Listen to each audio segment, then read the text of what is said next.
Okay, so I just wanted to kind of help everybody out. If you have a 2010 or whatever year Toyota FJ Cruiser and you've tried to replace these front door speakers, I'm sure that you've noticed that, as you can see, where the bolts on most of these aftermarket 6x9s are going to bolt in are nowhere near where the factory one bolts in. So I'm going to show you what I did to make this super easy. Well, it wasn't really super easy, but it was better than taking it somewhere and having to pay somebody money and just being smart about it. So what I did is, this back piece here was actually from the old shitty fucking speaker, which kind of surprised me. I mean, they stick subs in these things standard in the back, but then they give you the shittiest fucking front speakers that I've probably ever seen in a car. I mean, you might have one better on a fucking Yaris, but that's besides the point.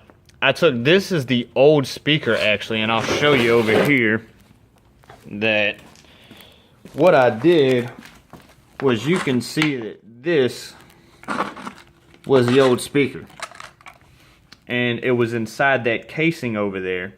So what I did was, I just took a Dremel and cut around there. So I cut around this speaker here and got all this out of there with a Dremel, and then kind of smoothed it down.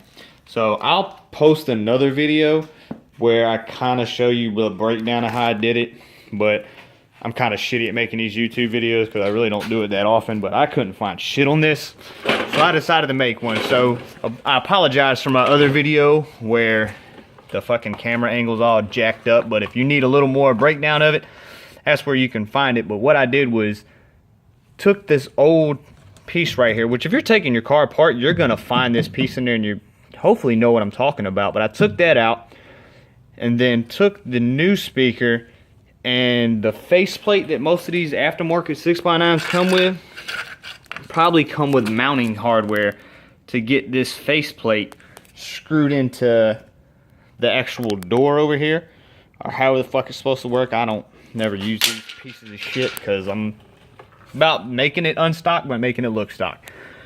So I took those screws and screwed it into the old factory baseplate speaker, or whatever you want to call it, and then just trimmed down the back of it so this could sit flat. And then I left this little piece here. I'd pull this out. Let me see how far I can pull it out.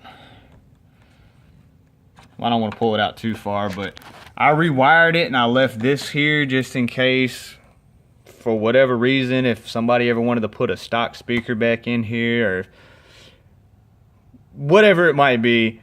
If I don't need to cut factory harnesses, I don't. If I can keep it factory and I can keep it OEM, that's what I'm all about. So that's kind of how I did the FJ Cruiser speakers, and it actually worked out nicely. I was kind of disappointed when I first took this door panel off and looked in there and saw that, hey, shit, it's not gonna work. This speaker is, as you can see, the hole is just crazy far off, and that just definitely wasn't gonna work. So I kind of did it that way. So I'll post those videos. I don't really know how to do a link. This is probably the first YouTube how-to video I've ever done. So if you do have any questions, just post it in the comments. If you want to be negative, go for it. I really don't give a damn what you think about my video. But if you do need some help, just leave a comment. I'll do my best to help you out.